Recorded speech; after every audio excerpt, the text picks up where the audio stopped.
S2 atau S3. Ada juga yang, dia mau karir bekerja misalnya gitu ya. Nah, semua itu adalah pilihan sebenarnya. Dan, pagi hari ini ya, keren sekali, PPI Baraki, ini mengadakan satu event yang mengundang narasumber-narasumber yang luar biasa. Nah, di antaranya ada, Pak Fauzi Amari ya, PhD. Nah, ini dari Halal Bakery in Japan ya, yang usahanya di Jepang ini ya, bernamakan Hanamaza Pen. Nah, insya Allah, pagi hari ini ya, saya sebagai moderator yang pertama, kita akan sama-sama ya, membahas ya, bagaimana sih, jadi pengusaha di negeri Sakura. Nah, dan tantangannya itu seperti apa? Nah, dan ini adalah, juga tantangan yang patut juga dicoba bagi teman-teman yang, berminat gitu ya, jadi pengusaha di, Jepang, seperti itu. Nah, kita sapa dulu nih Pak Fauzi Amari. Assalamualaikum, selamat pagi Pak Fauzi. Waalaikumsalam warahmatullahi wabarakatuh. Apa kabar Pak? Sehat Pak? Alhamdulillah, jazakumullah khairan katsiran. Baik. Iya, sudah sama-sama kita Pak Fauzi. Kita langsung saja ya, karena ini apa, bentuk acaranya talk show Pak. Jadi, Silakan. kita Ya. mau tanya-tanya sebenarnya gitu ya dan, Oh gitu. ya Ya. terutama karena apa, karena saya sendiri ya itu sebagai, pelanggan juga sih sebenarnya gitu ya, yang sudah, Oh, mencoba gitu ya alhamdulillah. Hanamasa Pen gitu ya. Terima Dan kasih. iya, terus terang ya saya ingin memberikan awalan bahwa, apa, menikmati ya roti yang halal ya dan juga, di luar negeri ya khususnya ya, di Taiwan maupun di Jepang itu menjadi keistimewaan sendiri bagi kita sebagai, warga negara Indonesia di apa, di luar negeri. Dan apa, ide bisnis yang dilakukan oleh Hanamasa Pen dan juga Pak Fauzi ini, apa, tentunya bisa apa ya, menarik gitu ya, bagi teman-teman lainnya gitu ya, mungkin mencoba, produk-produk lainnya. Nah, sebenarnya kita tuh mau tahu sih sebenarnya Pak, apa sih awal mula ide Pak Fauzi ini membuka usaha di Jepang? Nah, gimana tuh, Pak? Oh, siap. Ya. Baik, bismillahirrahmanirrahim. Assalamualaikum warahmatullahi wabarakatuh. Pertama-tama terima kasih atas kesempatan yang diberikan membersamai calon-calon orang-orang besar ya, insya Allah karena segera akan diwisuda ya di PPI Baraki. Baik, yang pertama itu mimpi besar kita untuk menjadi orang yang mandiri ya secara ekonomi di Jepang gitu ya. Jadi idealnya itu aktivitas kemandirian ekonomi yang juga sebagai ibadah gitu, sebagai seorang Muslim dapat pahala gitu, kemudian dunia akhirat gitu ya. Dan mimpi besar lainnya itu membangun bisnis halal itu, karena ada kebutuhan di situ ya. Jadi kita sendiri itu butuh makanan halal. Kemudian jika produk kita itu bisa dijual, berarti itu menjadi sumber penghasilan ya. Itu motivasi awal gitu ya. Dan sebagai seorang Muslim, ingin juga menerapkan ini ya, misalnya bisnis secara syariah gitu ya di Jepang sebagai perkenalan pada orang-orang Jepang ya, yang biasanya kita dengar itu tablik, amanah, fatona, dan sidik misalnya, itu yang diajarkan oleh dalam Islamnya oleh Nabi Muhammad SAW. Itu mungkin motivasi awalnya. Silakan. Oh, luar biasa ya, Pak, ya. Tapi kan, ini ya, Pak, ya, kalau kita tahu ya, biasanya kalau jadi, pengusaha ya, atau buka satu bisnis gitu di luar negeri, kan bisa jadi ada jenis-jenis lain gitu, Pak. Misalnya, masakan gitu ya, catering gitu. Paling paling sering, saya temukan tuh catering, tapi kenapa Bapak kepikiran gitu untuk buka bakery gitu? Ini kan satu hal yang nggak umum. Gimana tuh, Pak? Ya, jadi kalau secara akademik ya, membuat analisa bisnis itu ada macam-macam ya, termasuk apa sih yang mau dibuat dan apa yang orang lain belum buat gitu ya. Kalau dipikir, kalau dilihat-lihat sekeliling kita itu yang membuat produk makanan, misalnya untuk makan siang atau makan malam yang dijual secara langsung atau online, itu sudah cukup banyak ya. Yang belum ada itu sebenarnya roti ya. Roti Seperti bakery Jepang di Jepang ya kan, di Jepang itu Perancis, Jerman segala macam itu kan banyak ya. Itu kita nggak bisa ke situ makan gitu ya karena masalah halalnya itu ya. Jadi kalau kita buat yang seperti itu berarti pesaingnya sedikit, kemudian bisa menciptakan market baru gitu di Jepang ya dengan target customer yang sebenarnya sudah menunggu gitu ya. Begitu. Ya. Jadi memang latar belakangnya lebih didasarkan kepada market itu sendiri yang, apa, Betul. Iya, needs ya ya, needs. niche ya, Ya. niche market ya? Ya. Oke, wah menarik ini, Pak. Eee, tapi sebenarnya juga selain, latar belakangnya tadi, kadang-kadang ya, ada pengusaha yang memang dia, dari lama sudah, ada dalam, bidang itu, field itu. Nah, tapi kalau Pak Fauzi ini sendiri ya, nah ini, sebenarnya bisnis dalam, bakery ini itu memang mulai dari nol gitu ya, memang tidak memiliki dasar ya di bakery ini, atau sebenarnya Pak Fauzi sendiri sudah punya gitu ya, keahlian di bidang bakery ini sebelumnya, Pak? Ya. Jadi di Jepang itu secara meskipun tidak ditulis di mana-mana ya, orang itu butuh pengalaman untuk mulai sesuatu ya. Kalau Iya. buat roti itu sebenarnya sebelum dibukanya ini Hanamasa sudah di rumah sudah sering buat ya. Dan kebetulan mencari kelas roti Jepang ya. Jadi kelas kursus roti Jepang yang halal itu hampir nggak ada ya. Iya. Di daerah kami ini nggak ada. Kebetulan ada satu sensei, dia itu mau gitu mengganti bahannya, mengganti materialnya supaya halal. Karena Jepang itu mengcopy kebanyakan yang mengcopy resep dari Prancis ya, dari luar negeri. Mmm, Jadi termasuk memakai itu ya, memakai wine atau apa gitu ya. Nah itu cuma ada satu guru yang mau gitu ya mengajarkan roti-roti Jepang dengan cara mengganti itunya supaya halal gitu ya. Artinya kita sebelum mulai itu sudah punya sikaku ya, punya beberapa sertifikat gitu ya untuk memulai ini. Jadi mengurus izinnya juga lebih mudah gitu. Gitu ya. mmm. Oh, menarik ya. Berarti ternyata, tidak mudah juga ya ternyata, mengambil satu, komposisi atau bahan itu yang dari sensei tadi ya, Ya, dan juga dibekali dengan sertifikat tadi ya, sertifikasi ya. Baik baik betul baik. betul. Karena bahan di pasaran, di market Jepang itu bahan-bahannya itu cukup susah untuk ditemukan yang benar-benar halal gitu ya. Kecuali kita meminta spek ya, spek produk tersebut sampai sedetail banget itu. Biasanya dikasih itu karena kita kan produk memakai itu untuk produk berikutnya ya, itu. Betul, Pak, betul. Nah, terus saya juga, mencatat ya, Pak, ya, kalau nggak salah nih Pak Fauzi ya dengan Hanamasa Pen-nya ini kan buka kiosnya di Gifu ya. Nah, kenapa nggak di Tokyo, Pak? Terus diulang lagi, Kyushu Di di Gifu, Pak. Kalau Gifu tidak Gifu ya, salah di buka Gifu. iya iya. Kenapa Ya, nggak jadi di Tokyo? ya, itu ceritanya karena kami tinggal di sini, di Gifu gitu ya. Jadi kalau dilihat-lihat secara geografik juga Gifu itu berada di tengah gitu ya. Di tengah Jepang gitu ya. Jadi untuk menjangkau market ke bawah, daerah barat ya, Kansai sampai Kyushu, kemudian menjangkau daerah utara juga, daerah utara ya, timur ya, Iya, timur daerah juga timur. bisa gitu ya. Dan ternyata kalau secara online pengiriman Yamato Kuroneko itu lebih murah dari Gifu. Misalnya dari Tokyo kirim ke Mmm, Hiroshima itu mahal banget itu. Nah kalau dari oh, Gifu kirim ke Hiroshima, kirim ke Tokyo itu sama. Jadi kita iya iya. posisinya sebenarnya di tengah ya gitu. Meskipun marketnya besar di market yang besar itu di Kanto ya. Oh, market Jadi oke. sementara di lokasinya di Gifu gitu ya saat ini. Iya, berarti ternyata, lokasi yang berada di tengah itu juga begitu dipikirkan ya, Pak, ya? Pertimbangkan ya, dalam membuka Ya. bisnis di Jepang, luar biasa. Nah, oh ya tadi sudah ya, tempat, lalu juga latar belakang sudah. Nah, kalau untuk modal sendiri nih, Pak, kira-kira ya, biasanya kan kalau bisnis itu, modal itu juga satu pertimbangan yang, yang penting bagi kita ya, untuk membangun bisnis. Apalagi kalau kita, membayangkan bisnis ini akan besar gitu ya di Jepang.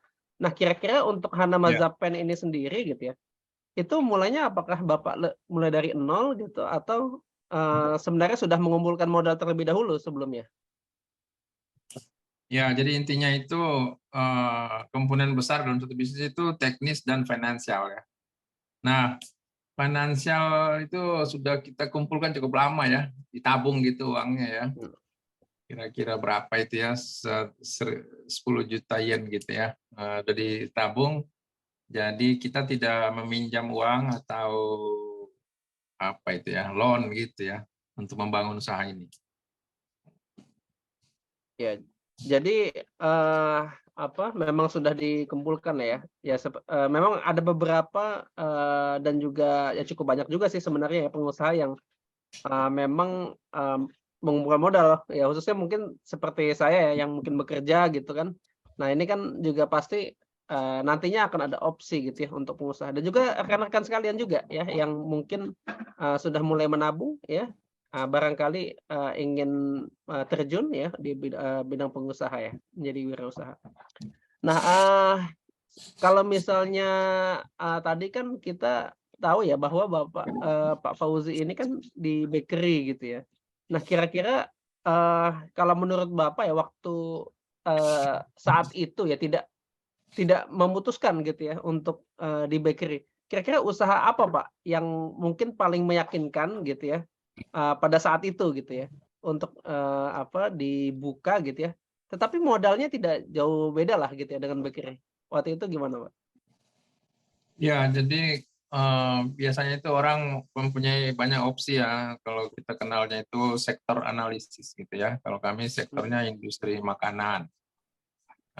Berarti ada produknya, ada barangnya gitu ya, ada makanannya. Kalau yang lainnya itu servis ya.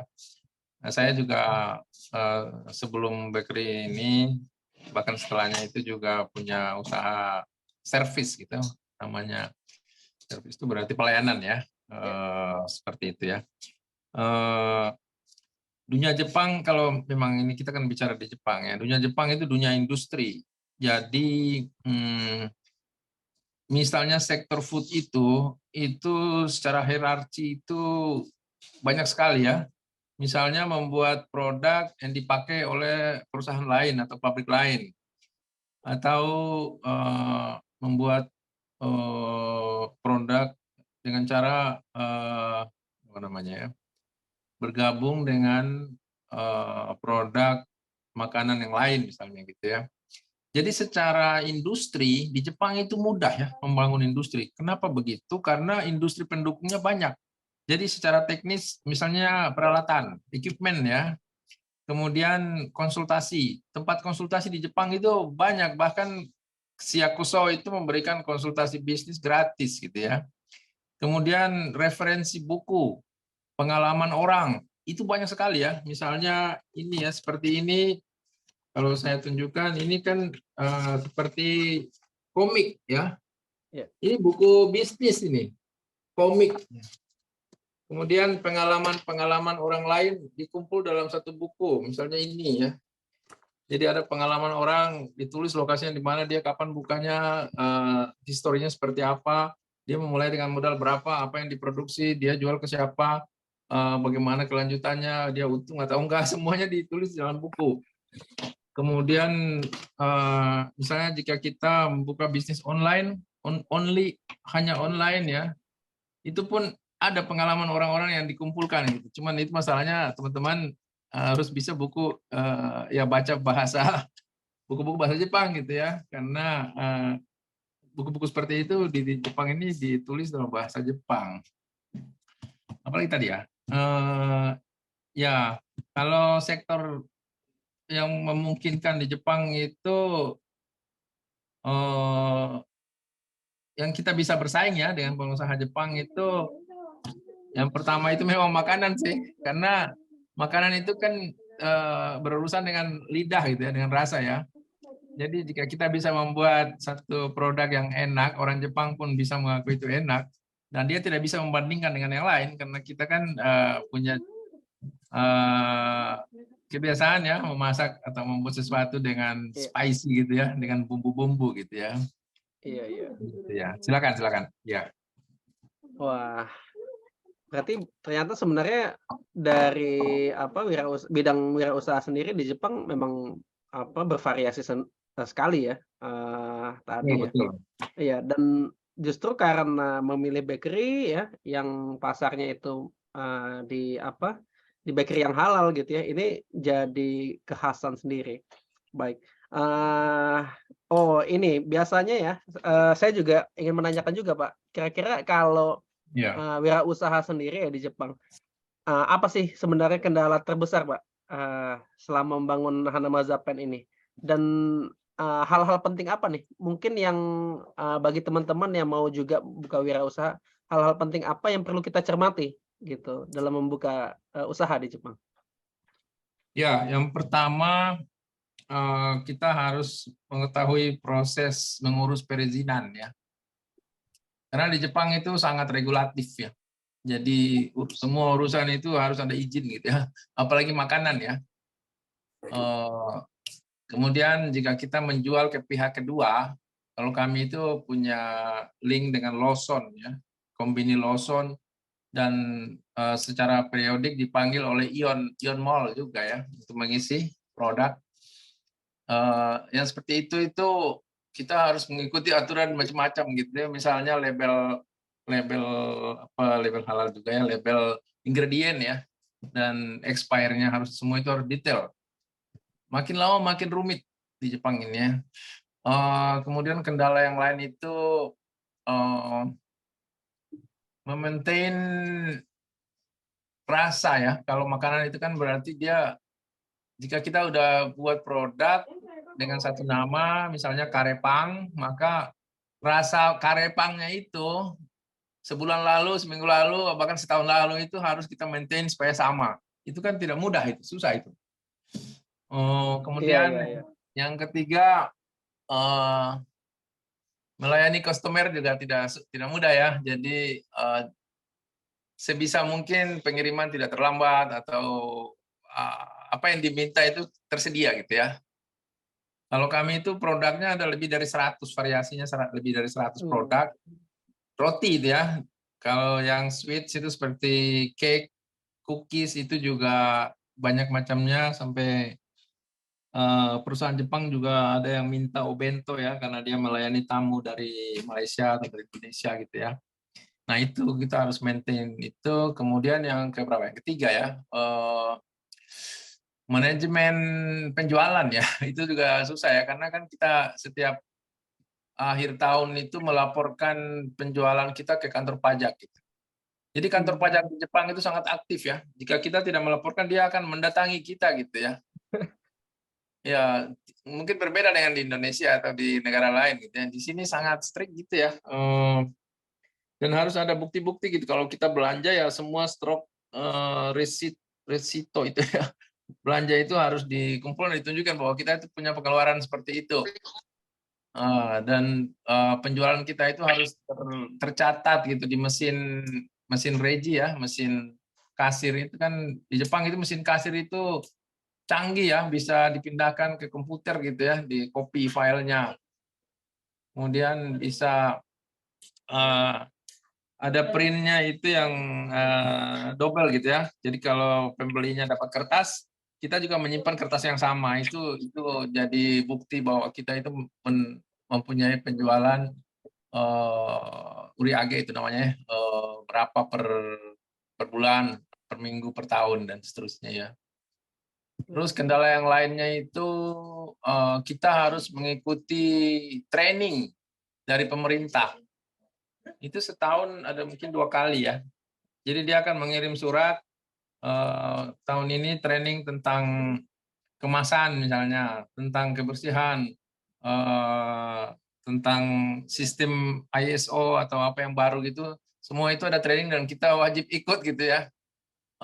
Dapat sertifikat sih ya, seperti itu ya. Iya. Kira-kira itu ya, kepanjangan ya. Silakan. Wah, luar biasa, Pak. Ini ternyata banyak sekali ya tadi ya, training, pajak, kemudian manajemen termasuk ya.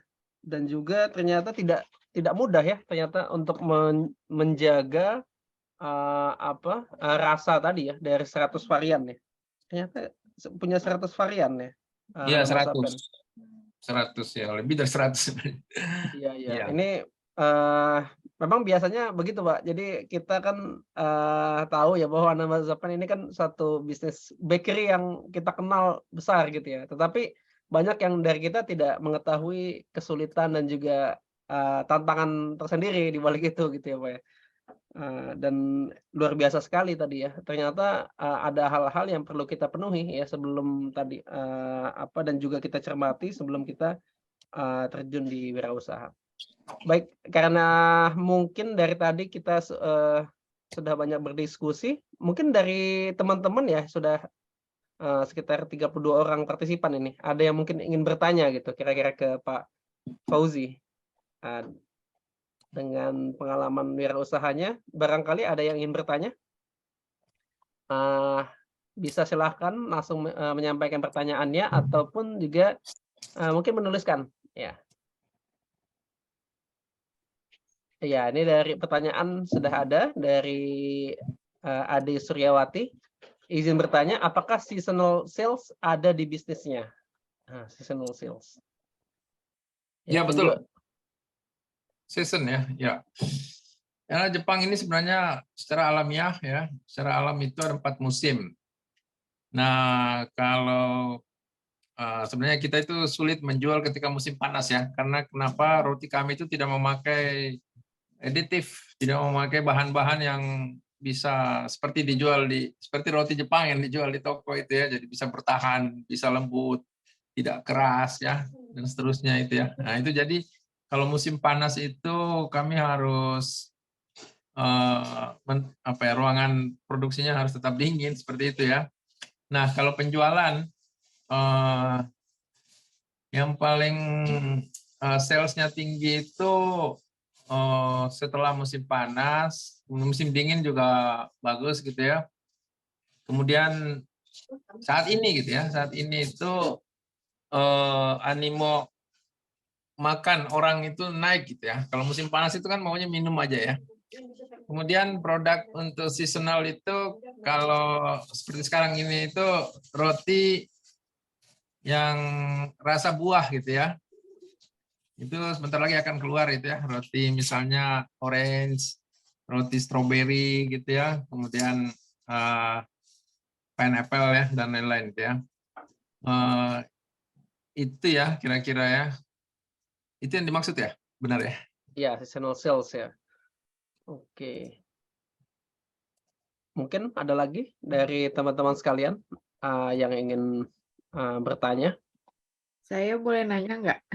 Silakan, Mbak Afina Putri Fatimah Amanda. Ya, Oke, silakan, Mbak. makasih ya Pak Fauzi, ilmunya luar biasa banget. Mau nanya, sebenarnya kalau untuk foreigner buka usaha di Jepang itu regulasinya berbedakah dengan orang Jepang asli yang buka usaha di Jepang, buka usaha makanan ya? Terus perbedaannya itu apakah cukup sulit untuk dipenuhi oleh foreigner? Seperti itu, Pak. Oh, sebenarnya secara basic itu ketika kami bertanya itu mereka bilang orang Jepang juga dikenakan aturan yang sama gitu ya. Apa yang harus disampaikan ke mereka, informasi produk, lokasi, macam-macam ya, perencanaan itu semua sama aja ya. Yang beda itu mungkin kemampuan kita menyerap informasi Jepang itu cepat atau lambat itu, atau salah gitu ya. Orang Jepang kebanyakan dia bahasanya dia ya, jadi ketika dia dikasih macam-macam dokumen itu ya, surat ini surat itu, dia bisa langsung respon cepat gitu ya, dan benar gitu ya pemahamannya. Kalau orang asing ya kekhawatiran di pihak pemerintah lokal Siakuso gitu ya, itu mungkin sudah ngerti belum ya gitu ya, kalau perlu diterjemahkan ke bahasa Inggris atau apa gitu mereka akan usahakan juga sih ya. Jadi kalau standar regulasi menyiapkan produk, kemudian regulasi pajak dan lain-lain itu semuanya sama aja, nggak ada bedanya. Oke, terima Ya. kasih Pak Fauzi. Oke, baik, teman-teman sekalian, alhamdulillah kita sudah tadi ya bersama-sama ya mendengarkan ya, ternyata kisahnya Pak Fauzi ini dengan wirausahanya yaitu Hana Mazapen yang mungkin juga kita semuanya menikmati ya di sini ya. Tadi kita sudah mengetahui ya bahwa ternyata jalan itu jalan yang panjang sekali ya dari mulai latar belakangnya kenapa tadi membuka usaha di Jepang sampai tadi kita tahu bahwa ternyata perlu banyak pertimbangan ya dan juga hal-hal yang kita perlu perhatikan seperti kita harus bayar pajak ya, melihat regulasi ya tentang wirausaha dan juga tidak kalah penting adalah menyiapkan modal ya, agar dan juga serta manajemennya ya, agar wirausaha kita terutama karena ini di Jepang ya, tidak berhenti di tengah jalan seperti itu. Dan mudah-mudahan tadi karena sudah mendapatkan insight-nya dari Pak Fauzi ya, dengan Hana Mazapen-nya kita juga bisa punya pertimbangan juga ya kira-kira ada nggak nih yang dari kita semuanya nanti beberapa tahun kemudian bisa membuka wirausaha lainnya seperti halnya Pak Fauzi. Baik, teman-teman sekalian, mungkin kalau dari sesi ini kita cukupkan terlebih dahulu. Kita berikan kesempatan untuk mungkin narasumber lainnya ya, yang insya Allah juga akan ditemani oleh moderator selanjutnya. Saya mungkin sebagai moderator satu ya undur diri dan juga menyerahkan kepada MC untuk beranjak ya ke moderator kedua dan juga ke narasumber yang kedua. Terima kasih. Terima kasih Pak. Assalamualaikum Terima kasih. warahmatullahi wabarakatuh. Baik. Terima kasih banyak Pak Fauzi. Warahmatullahi Terima kasih wabarakatuh. Pak Dery. Sebentar, kita ada foto bareng Pak Fauzi. Oh Sebentar, gitu. sebentar. Oh siap. Iya. Sebentar, saya screenshot. Oke, 1, 2, 3.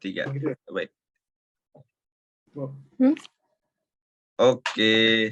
Iya, nama keluarganya. Wait, tar. Saya bingung kalau screenshot sini. Iya, karena di name dulu kan.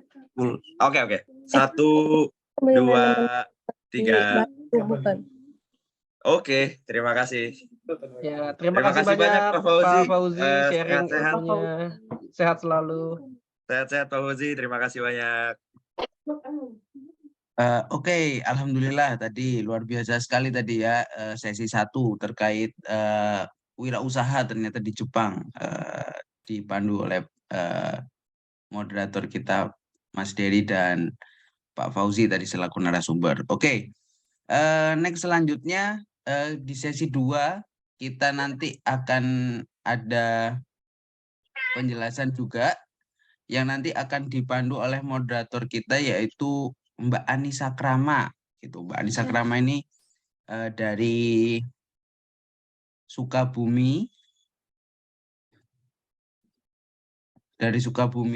Sekarang hari ini sedang postdoktoral di mikrobiologi Faculty of Medicine University of Tsukuba. Dan S3-nya juga di Tsukuba yaitu di Food Innovation. Mungkin tanpa berlama-lama saya serahkan acaranya ke moderator kedua kita, Mbak Anissa Krama. Ya, terima kasih Mas Ainun atas sambutannya ya. Assalamualaikum warahmatullahi wabarakatuh. Selamat pagi teman-teman Ibaraki. Pada sesi kali ini saya akan memandu acara selama 30 menit ke depan dengan topik berkarya dan berkarir di Jepang, bukan sesuatu hal yang mustahil. Nah, salah satu option ketika kita sudah graduation gitu, menjadi seorang researcher juga merupakan salah satu karir ya yang bisa kita ikuti ya ketika kita sudah lulus, ketika sudah menyelesaikan studi kita.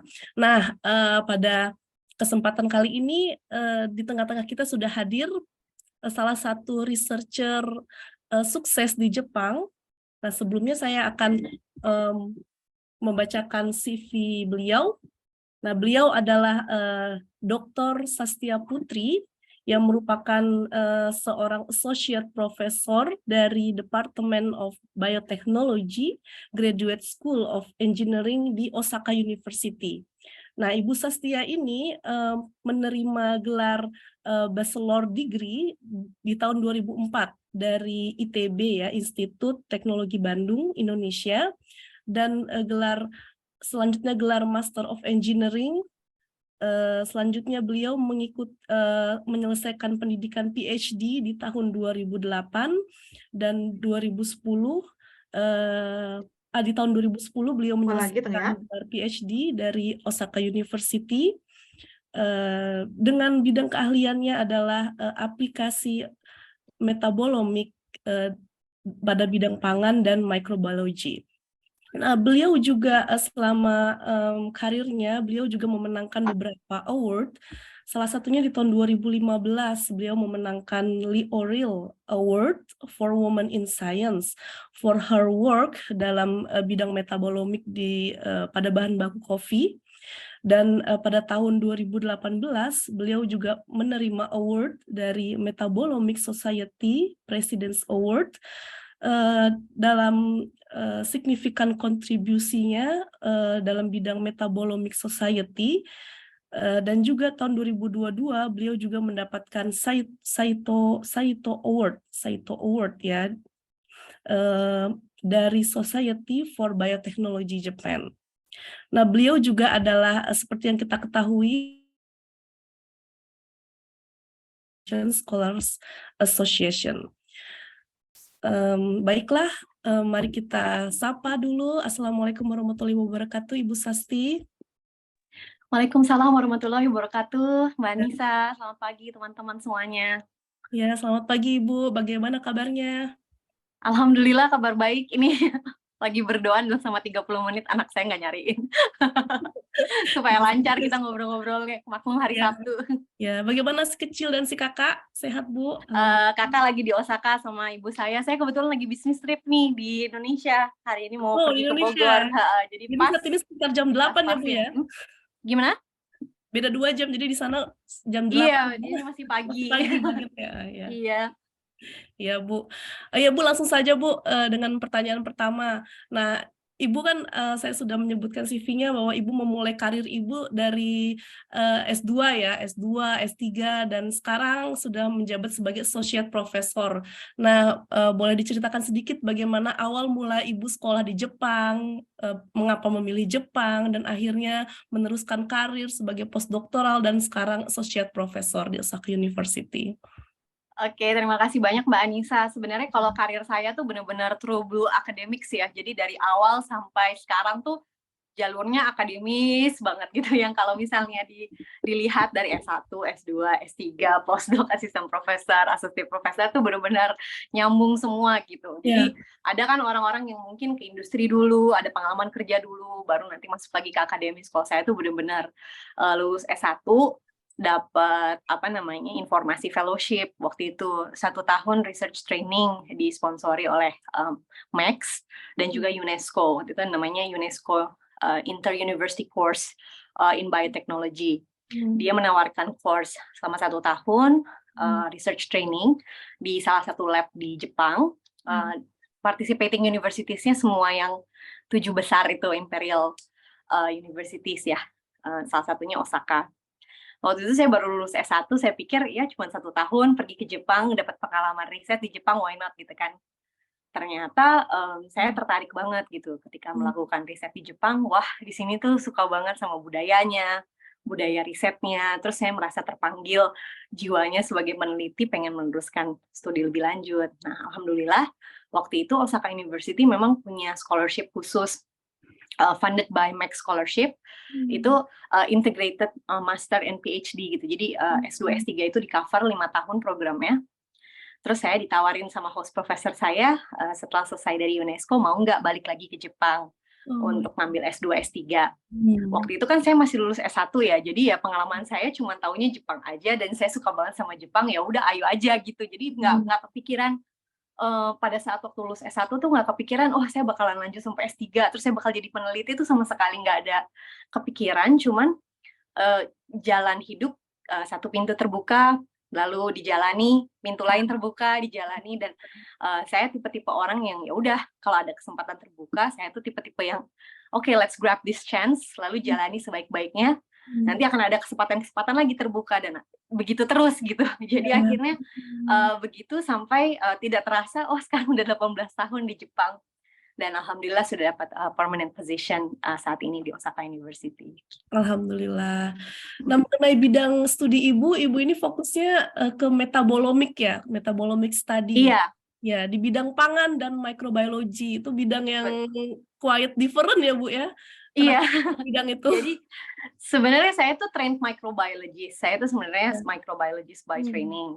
Terus waktu pas saya S3, memang bidang saya juga tetap applied microbiology. Waktu itu discovery of novel antibiotics from entomopathogenic fungi. Terus saya lulus, punya kakak Aisyah. Pada saat itu saya masih baru banget melahirkan, lulus S3. Terus waktu itu saya lulus S3 agak lebih cepat, 1,5 tahun lebih cepat dari jadwal. Saya nggak tahu kalau saya tuh udah lulus, beasiswa langsung diputus. Padahal masih ada 1,5 tahun sisa beasiswa. Tapi waktu itu udah disuruh lulus karena udah defense, udah beres. Tapi saya waktu itu masih baru banget melahirkan kan. Jadi saya pengen tetap stay di Jepang dengan mencari visa. Ya udah, akhirnya saya cari kerja ke profesor yang memang waktu itu baru mendalami bidang metabolomik. Baru banget bidang itu, waktu itu di 2010 tuh belum terlalu banyak lab-lab yang melakukan metabolomics, terutama di Asia. Profesor Fukusaki, mentor profesor saya itu salah satu pionirnya. Dan labnya beliau tuh intinya kaya, jadi bisa hire postdoc. Itu aja sebenarnya. Jadi waktu itu alasannya saya cuman pertama mau belajar hal baru, tapi yang kedua lebih ke kayak saya pengen tetap stay di Jepang karena waktu itu saya baru banget melahirkan dan saya butuh visa gitu. Waktu itu awalnya ya. Tapi ternyata pas saya terjun ke dunia metabolomics, 1 tahun pertama masih sebagai part-time researcher karena waktu itu anak saya masih bayi. Pas anak saya udah 1,5 tahun, saya di-upgrade posisinya, masuk ke research project yang pada saat itu bekerja sama dengan Amerika tentang biofuel production, tapi lebih ke metabolic engineering of microbes. Jadi masih nyambung ke microbe juga, tapi belajar aplikasi metabolomics. Nah, setelah saya masuk postdoc, mulai tuh kan waktu itu udah lulus S3, jadi kadang-kadang suka diundang sama ITB untuk memberikan kuliah tamu. Waktu itu masih baru banget lulus. Nah, pas saya cerita tentang topik saya tentang biofuel, tentang microbial bioproduction, tentang synthetic biology, tentang metabolic engineering menggunakan aplikasi metabolomics, itu orang-orang masih pada apa ya gitu, masih nggak nyambung banget gitu. Masih baru ya, Bu, di ya? Indonesia belum kebayang gitu loh ada industri bioteknologi pada saat itu untuk dissect metabolic pathway yang menjelimet banget, dan habis itu kita engineer. Waktu itu belum sampai ke situ risetnya di Indonesia. Jadi akhirnya saya merasa ada gap yang sangat besar dengan apa yang saya pelajari, yang saya tekuni, ilmu baru yang saya pelajari, dan apa yang dibutuhkan oleh Indonesia. Pada saat itu saya merasa sangat idealis ya, walaupun saya belum pulang, tapi saya pengen kalau misalnya riset saya tuh bisa berguna untuk Indonesia.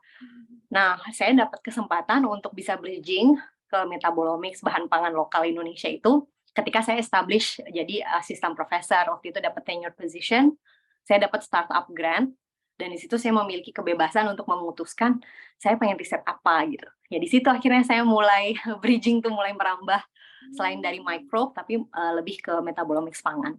Dan sekarang aktivitas saya lebih banyak kerjasama tuh justru lebih ke metabolomics pangan itu sendiri gitu. Jadi mikrobiologinya masih, tapi lebih applied microbiology, arahnya ke bidang pangan fungsional kayak gitu. Jadi akhirnya sebenarnya mikrobiologinya tetap kepake, tapi lebih ke kayak mikrobiologi pangan dan lebih ke metabolomicsnya. Terus sekarang ke macam-macam, jadi mulai sampai udang, sampai selain pangan fermentasi juga. Jadi kopi, kakao, buah-buahan, macam-macam. Gitu. Jadi berangkat dari keinginan untuk mempelajari hal baru dan sekarang malah kolaborasi dengan Indonesia malah ya, dengan negara-negara lain juga ya. Iya, karena pada saat itu saya merasa itu adalah opportunity gitu. Kita tuh kalau kita melihat ada opportunity itu kita harus very strategic juga ya. Kita harus punya strategic positioning gitu. Jadi pada saat itu saya merasa ini kesempatan bagus nih, belum ada ahlinya di Indonesia, saya mempelajari bidang yang nggak terlalu banyak orang pelajari, tapi akan jadi the next big thing gitu. Waktu itu kan omics lagi sangat sangat ramai, dan waktu itu salah satu omics yang belum banyak dipelajari, tapi sangat penting itu metabolomics. Jadi itu yang saya bawa metabolomics ke Indonesia gitu, dan jadi yang salah satu pertama lah untuk membawa metabolomics ke Indonesia. Akhirnya itu membuka banyak peluang. Karena banyak yang tertarik, banyak yang pengen kerjasama, dan pada akhirnya bisa establish banyak kolaborasi seperti sekarang. Ya, sangat luar biasa sekali ya. Dan Jadi sekarang harus bisa mapping ya, mapping ya, opportunity ini, oh ini bisa sangat bisa strategik nih ya, untuk nanti visioner ya Bu ya. iya untuk karir kita ke depannya gitu. Oh iya. Dan sekarang Bu Sastia itu sebagai associate professor dan juga sebagai researcher permanen ya Bu ya di Osaka University. Iya lebih kayak associate professor, sekarang lebih ke dosen sih ya, lebih ngajar. Tapi kan dosen kan tetap harus meneliti ya, selain mengajar meneliti. Tapi saya lebih banyak sekarang ngebimbing mahasiswa S3 gitu. Jadi lebih banyak membimbing mahasiswa dan mahasiswa yang melakukan risetnya. Jadi saya lebih ke mengarahkan aja dan membimbing gitu. Ini sebagai perbandingannya Bu, menurut Ibu, apakah ada perbedaan gitu di antara researcher asing di Jepang dengan researcher di Indonesia? Menurut saya pasti ada ya. Sekarang bayangin aja kayak kita di Indonesia ya, adanya itu bukan karena niatan, mungkin bukan intent untuk discriminate, tapi it's just that ya it's already there, the difference is just so big gitu. Maksudnya gap di Jepang itu untuk bisa menerima orang asing tuh memang nggak segampang universitas negara-negara lain kan, seperti kayak Singapura, Amerika gitu, Eropa. Mereka sudah sangat terbiasa untuk open up gitu to diversity dan segala macam. Kalau Jepang keinginannya ada di situ, tapi itu negara yang sangat-sangat homogen dan sangat-sangat tertutup dalam waktu yang sangat lama. Jadi untuk mereka bisa menerima orang asing itu juga tentunya prosesnya bertahap. Dan makanya nggak banyak ya. Jadi banyakan tuh orang-orang asing dapat posisi di Jepang, tapi posisinya yang kontrak gitu, kayak specially appointed assistant professor gitu, specially appointed yang project based atau postdoc itu lumayan banyak. Tapi untuk bisa masuk ke integrated ya, maksudnya integrate ke sistem sebagai tenured position ya, bersaing dengan orang Jepang, itu menurut saya hurdle-nya jauh lebih susah gitu. Dan itu perlu perjuangan untuk membuktikan, karena mereka punya very good talent ya di Jepang itu sendiri. Mereka punya very good talent untuk akademik, dan memang terutama di bidang engineering masih sangat male dominated. Perempuannya juga nggak terlalu banyak, karena biasanya kalau perempuan tuh dinilai ya biasanya akan off gitu ya untuk childcare.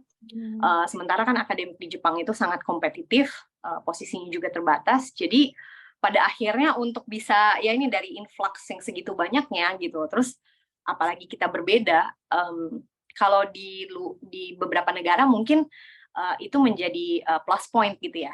Agak lain kalau menurut saya, diskriminasi yang saya rasakan, kalau menurut saya akan agak sedikit berbeda. Mereka menerima orang asing pure expat dari Amerika misalnya, atau dari Eropa, dari Ivy League University diterima ke Jepang, sama kita-kita yang misalnya dari Asia dulunya, terus belajar, lalu bersaing di pasar lokal, itu berbeda gitu. Jadi kalau memang ada seasoned researcher yang very established, walaupun asing, tapi mereka memang very expert di bidangnya, dan akhirnya diminta gitu, ditarik ya sama Osaka University. Ada beberapa premier research institute yang memang membuka gitu kesempatan untuk peneliti-peneliti seperti itu. Tapi kalau misalnya kita masuk ke job huntingnya Jepang, di situ kan kita bersaing dengan orang-orang Jepang gitu. Pasti justru mereka akan merasa gitu, kenapa mesti hire orang asing kalau misalnya ada banyak orang Jepang yang mumpuni gitu. Dan menurut saya lebih ke diskriminasinya, lebih ke kayak gini.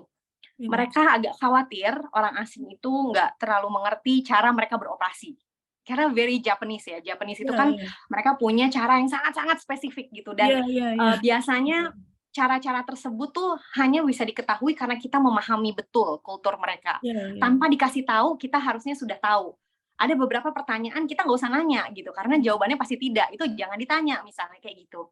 Nah, hal-hal yang menjaga keharmonisan dalam satu grup itu biasanya di-maintain very Japanese style, dan mereka khawatir orang asing tidak memahami cara beroperasi itu, dan akhirnya harmoni itu tidak terjaga. Feeling saya lebih ke situ, bukan ke saya nggak suka orang asing, bukan gitu, tapi lebih ke kayak Japanese is very harmonious society, dan kalau ada agak sedikit berbeda masuk, takutnya nanti merusak harmoni tersebut gitu. Terkesan lebih eksklusif gitu ya Bu? Iya gitu, itunya semakin kita masuk ke dalam society Jepang, dan semakin ya maksudnya kalau saya alhamdulillah ini baru banget juga sih bisa dapat posisi yang permanen gitu sampai retirement. berarti artinya saya menduduki post yang sama dengan yang banyak orang Jepang dari seluruh Jepang, bahkan kan apalagi Osaka University lumayan kompetitif gitu. Nah itu saya terasa banget begitu pas waktu masih asisten profesor, nggak terlalu, apalagi yang project gitu ya, itu banyak justru oh welcome orang asing gitu, justru kita pengen banyak nih female, kita pengen banyak orang asing. Tapi begitu pas masuk ke market job yang berbeda gitu, bukan hanya project aja, tapi memang masuk ke dalam sistem hiring kampus, di situ mulai tuh banyak saya merasa ada ya harus very political gitu. Ada yang suka, ada yang nggak suka, ada yang mendukung adanya perubahan, adanya diversity, adanya internasionalisasi, globalisasi, ada juga yang masih khawatir gitu, takutnya nanti gimana kalau misalnya orang asing nanti bisa apa nggak ngurusin mahasiswa Jepang gitu kan, karena kita harus educate mahasiswa Jepang ya kalau udah nanti professorship, apalagi posisi saya tuh nanti akan leading to professorship, itu suatu saat ya maksudnya dalam waktu dekat akan membimbing mahasiswa Jepang gitu, jadi formal supervisor, bukan misalnya ada bos di atas saya terus nanti saya cuman jadi staffnya bos ini gitu, nanti saya akan jadi supervisor tersebut. Nah kalau saya nggak bisa handle gimana gitu, jadi ada beberapa engganan gitu saya ngerasa dalam perjalanan, tapi yang positif banyak. Jadi terutama yang generasi yang sekarang baru-baru jadi profesor, mereka lebih open minded dan lebih semangat gitu untuk oke, gitu. Memang kita tahu ada stigma tersebut, kita tahu ada kesulitan tersebut, tapi this is time to create that change gitu. Kalau nggak mulai dari sekarang, Jepang bakal gini-gini aja gitu. Jadi yang seperti itu udah banyak. Nah, ya itulah pada akhirnya mulai membuka kesempatan sedikit demi sedikit untuk kayak kita gini gitu. Jadi punya menurut saya mulai dari sekarang. Breaking barrier-nya nggak gampang, tapi begitu pas kita sudah ada beberapa contoh, mereka melihat ada yang berhasil, di situ biasanya akan ngikut ya. Jadi yang mungkin yang pertama-tama ini akan mendobrak ke the glass ceiling gitu, itu mudah-mudahan kita nih harus berhasil, karena di situ nanti akan membuka jalan untuk banyak orang-orang asing lainnya, terutama yang dari Indonesia untuk berkarya di Jepang sebagai akademisi. Gitu kira-kira Mbak. Jadi sebagai pertimbangan nih bagi kami bagi teman-teman yang sudah lulus ingin menjejaki karir sebagai researcher di Jepang. Nah, menurut Ibu bagaimana ya tips dan triknya gitu? Oke, itu penting banget ya. Yang pertama harus ada ini ya, kita harus punya satu keunggulan yang orang Jepang nggak punya gitu. Biasanya gitu. Kalau cuma sekedar riset, mereka jago banget gitu ya. Kalau misalnya sekedar publikasi banyak gitu. Tapi harus ada sesuatu yang kita bawa to the table, di mana agak susah gitu. Biasanya orang Jepang itu memang nggak terlalu senang kan untuk international collaboration, untuk ngurusin kerjasama luar negeri itu nggak terlalu senang. Nah, saya perannya waktu itu di situ. Saya dengan suka hati gitu, dengan membantu misalnya double degree program establishment, terus di gitu operation, menerima banyak mahasiswa asing, ngurusin mahasiswa asing, ngurusin semua tamu asing, kadang-kadang kan dengan berbagai problematika dan yang mepet lah, yang apalah gitu. Tapi itu semua saya yang kerjain gitu. Pokoknya sensei-sensei tahu beres gitu. Pokoknya pada akhirnya tuh selama bertahun-tahun, akhirnya mendapatkan tempat di mana saya agak dibutuhkan gitu. Begitu pas mereka udah merasa butuh, di situ kita punya bargaining position. Kalau mereka belum merasa butuh, ya kita bisa dispensable gitu, bisa digantikan dengan mudah karena banyak sekali talenta bagus, bukan hanya dari Indonesia, dari mana-mana kan, apalagi yang harus fasih bahasa Jepang. Nah, kalau misalnya kita udah kalah bahasa Jepang nih, misalnya sama dari teman-teman dari Cina kan biasanya jago-jago banget bahasa Jepangnya, ya kita harus punya satu pembeda. Nah, saya waktu itu pembedanya adalah saya bikin banyak kerjasama dengan Indonesia. Jadi gain trust dari komunitas Indonesia, mereka jadi senang bekerja sama dengan Osaka University. Banyak banget mahasiswa yang bagus-bagus masuk ke departemen kami gitu. Berkat kerjasama yang baik ya, dan trust it has been established dengan universitas-universitas di Indonesia. Pada akhirnya mereka merasa oh Sastia bisa jadi hub, dia bisa menjadi orang yang menjadi bridge gitu ya. Jadi kita justru enak nih ada dia gitu kan, bisa bantu kita gitu. Nah kalau misalnya mereka mulai merasa kalau kita tuh nggak terlalu banyak bantu tapi lebih banyak ngerepotin ya, misalnya kayak oh dokumen segala macam jadi harus translate, apa-apa harus dijelasin gitu, pasti akhirnya mereka merasa enggan kan ya untuk keep kita in the long run. Jadi tips-tipsnya adalah itu, harus punya sesuatu yang kita bring into the table, menjadi seseorang yang mereka butuhkan, dan pada akhirnya itu akan bisa cement our place gitu di situ. Dan kalau saya memang kebetulan mungkin agak unik ya, biasanya kan kalau di Jepang itu pindah-pindah untuk bisa cepat naik, biasanya begitu ada posisi di universitas lain kita pindah gitu, terus ada posisi di universitas lain kita pindah. Kalau saya mikirnya karena saya punya anak gitu ya, saya nggak senang pindah-pindah karena kasihan anak saya gitu. Sebenarnya banyak, bagus juga mungkin pindah-pindah itu untuk mengekspos gitu ya anak terhadap perubahan. Tapi kalau saya kok kayaknya capek banget gitu ya, harus pindah-pindah 2 tahun, 5 tahun gitu. Jadi saya berusaha sebisa mungkin gimana caranya bisa stay gitu di posisi saya ini begitu pas ada kesempatan untuk naik gitu. Nah, biasanya kalau orang-orang lain itu susah sekali gitu untuk bisa keep naik posisi di universitas yang sama, apalagi departemen yang sama. Biasanya kita melihat ada posisi yang terbuka di mana dibutuhkan apa, apply gitu. Jadi harus berani pindah dan berani explore juga gitu. Itu biasanya bisa membuka kesempatan untuk promosi lebih tinggi gitu. Yang kedua ini sih yang terakhir tuh saya benar-benar maintain human relationship. Jadi kalau setiap ada event atau apa gitu, saya berusaha untuk menjalin hubungan personal gitu. Jadi misalnya ada tamu dari Indonesia, nggak sungkan-sungkan gitu saya jemput gitu, ditemenin makan, hal-hal seperti itu tuh ternyata tapi harus dilakukan dengan tulus ya. Jadi kita benar-benar maintain human relationship baik sama semua orang.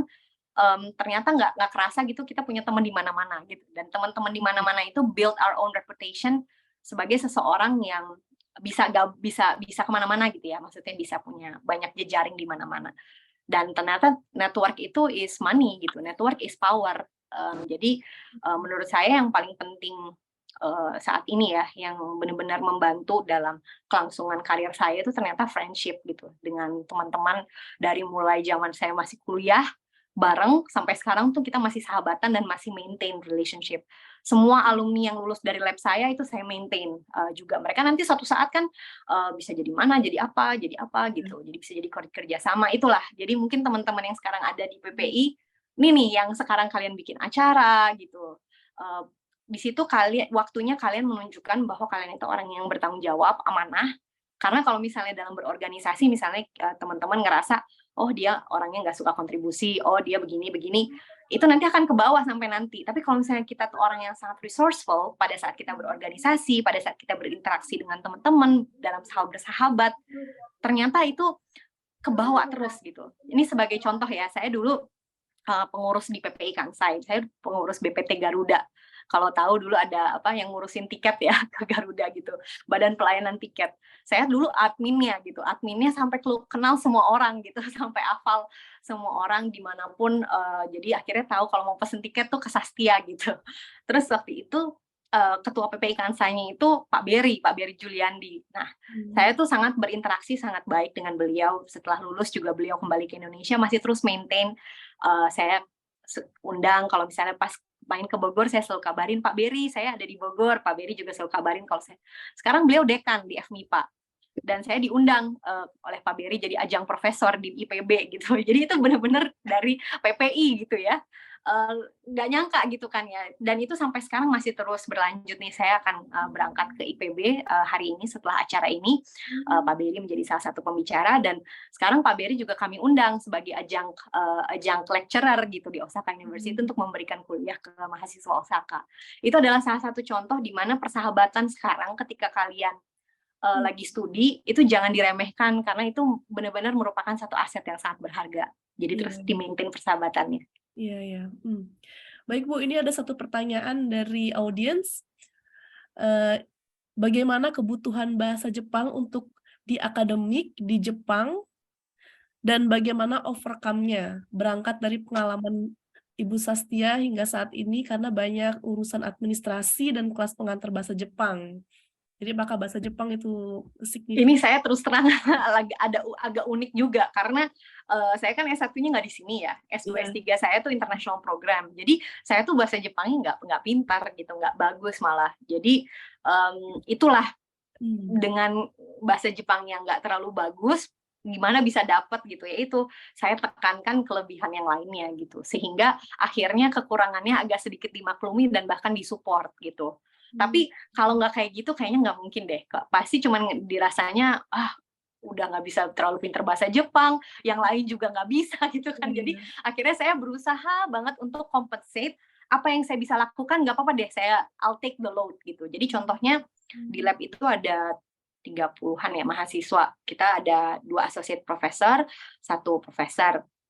Associate professor ngurus 4 orang, full professor, ya beliau oversee everything ya, tapi beliau membimbing langsung sekitar 4 orang, 20 orang tuh ke saya gitu.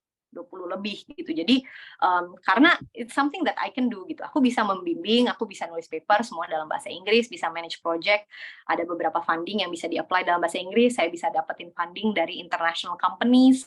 Kalau misalnya untuk compensate, jadi kerjaan akademik dan risetnya itu tetap jalan. Nah, tinggal ya udah akhirnya yang bagian administrasi segala macam tuh agak repot kan ya.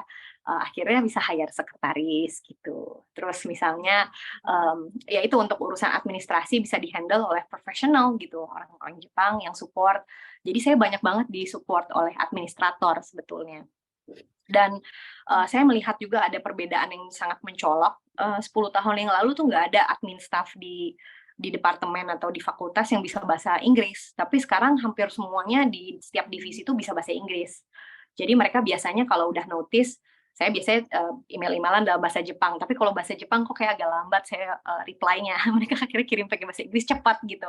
Akhirnya ya udah sama dia bisa bahasa Inggris gitu. Jadi Jepang juga berubah ya. Kemampuan bahasa Inggrisnya juga berubah. Tapi menurut saya tetap harus bisa bahasa Jepang karena mereka lebih prefer untuk operate in Japanese either way gitu.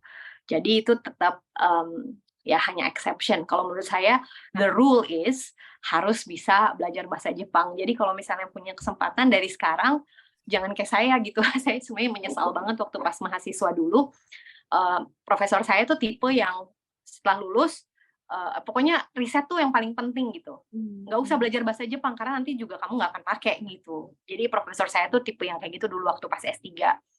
Dan saya juga pada saat itu nggak nyangka kalau bakal stay di Jepang segitu lamanya. Dan setelah udah bekerja, terus lama-lama ya akhirnya belajar sih bahasa Jepang bisa gitu. Cuman nggak fasih kayak sampai N1 itu belum gitu. Makanya kan repot juga ya. Maksudnya udah posisi kayak gini nggak N1 tuh agak repot. Jadi sekarang saya target dalam waktu dekat justru memang harus dapat N1 dalam 1-2 tahun ini. Itu sih pesan saya kalau misalnya tantangannya bahasa sangat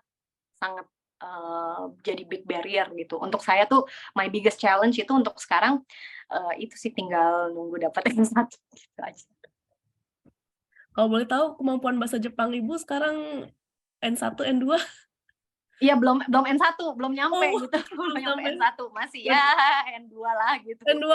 Tapi itu pun juga ya itu juga lumayan pas-pasan gitu menurut saya sih. Itu PR terbesar ya untuk saya sekarang ini. I can educate in English gitu, dan so far tingkat kelulusan mahasiswa saya tepat waktu, terus mahasiswa Jepang juga yang senang bahasa Inggris masuk ke tim saya, dan akhirnya mereka juga jadi improve bahasa Inggrisnya. Jadi one way or the other tetap memberikan impact. Tapi kan kalau untuk jadi sekarang ini di posisi saya di associate professor udah harus mengajar dalam bahasa Jepang. Jadi akhirnya itu yang jadi limitasi gitu. Jadi saya nggak terlalu pintar gitu ngajar dalam bahasa Jepangnya, jadi harus improve my Japanese teaching gitu. Oke, Bu. Ini ada beberapa pertanyaan lagi nih. Mengapa Bu Sastia memilih untuk mengambil posisi permanen di Jepang? Sebenarnya nggak harus dapat posisi permanen, tapi kalau misalnya kalian nanti udah di dunia akademik, permanent position is everything gitu sebenarnya. Karena kita nggak mau kan setiap 5 tahun harus cari-cari kerja gitu. Terus ya struggle gitu ya untuk pindah-pindah, terus nggak punya kepastian gitu ya dalam berkarir, nggak bisa melakukan long term plan. Di awal itu saya nggak membatasi hanya di Jepang aja sebenarnya. Cuman pada saat itu kesempatan ada di Osaka, dan Osaka is a very good place juga gitu untuk saya melakukan studi. Saya punya mentor profesor yang bagus, belum ada alasan untuk pindah. Nah waktu itu make or break-nya itu adalah kalau saya nggak bisa dapat professor position di sini, saya akan pindah gitu. Saya akan pindah di mana saya bisa sampai jadi profesor, dan saya akan pindah ke tempat yang akan menawarkan permanent position. Dan alhamdulillah ya dapat di sini gitu. Ya udah kalau gitu ya gitu aja sih sebenarnya.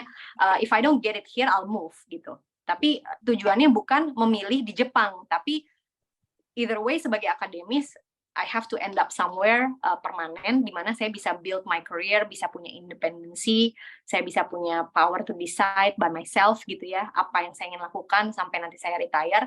Saya sebagai akademisi tujuannya pasti pengen sampai ke level yang paling tinggi kan, dan juga punya pekerjaan yang stabil dan sustain. Itu aja sih, tapi di umur 20-an, 30-an saya nggak kepikiran kalau harus di Jepang gitu. Tapi dalam perjalanannya pada akhirnya saya bisa mendapatkan posisi di sini, ya even better gitu.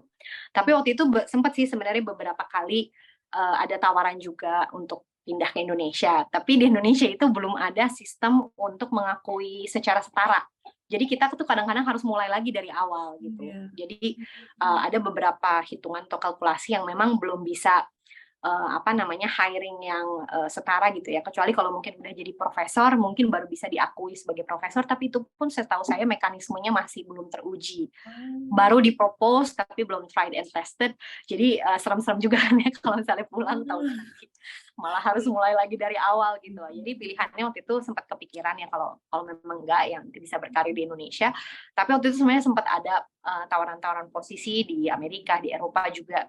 Cuman untuk orang asing mendapatkan permanent position juga nggak gampang ternyata. Universitas yang ternama di Amerika atau di Eropa, it's not that easy gitu. Kita harus really work hard juga gitu. Dan ya udah kalau misalnya terlanjur work hard di Jepang ya kenapa enggak, toh juga udah familiar dengan kebiasaan di sini, udah punya track record dan establish something here. Gitu sih sebenarnya. Ya, nah salah satu poin yang penting adalah kita harus mencari strength point ya dari diri kita sendiri untuk berkontribusi lebih ya di lab yang sedang kita tempati sekarang. Nah, hal yang lain Bu, seperti publikasi. Nah, itu apakah salah satu pencapaian yang penting juga untuk keberhasilan kita sebagai researcher di Jepang? Menurut Ibu bagaimana? Oh, sangat penting. Kayaknya itu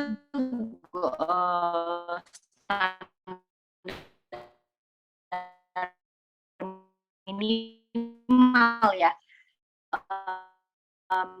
Sepertinya terus terang saya bisa mendapatkan posisi bandingkan dengan di jenjang yang sama gitu, bahkan di associate professor itu menjadi bargaining position saya waktu pas saya naik ke associate professor.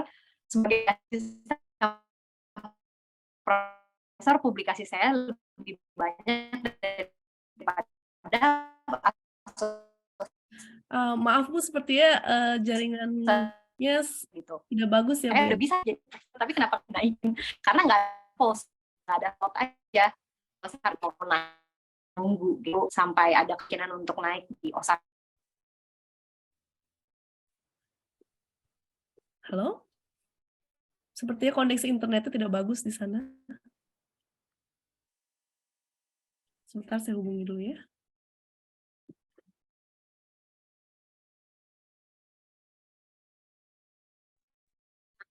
Sepertinya terputus ya. Iya, sudah tersambung kembali. Oh iya. Oh iya, sorry. Iya. Tadi ini ya soal publikasi.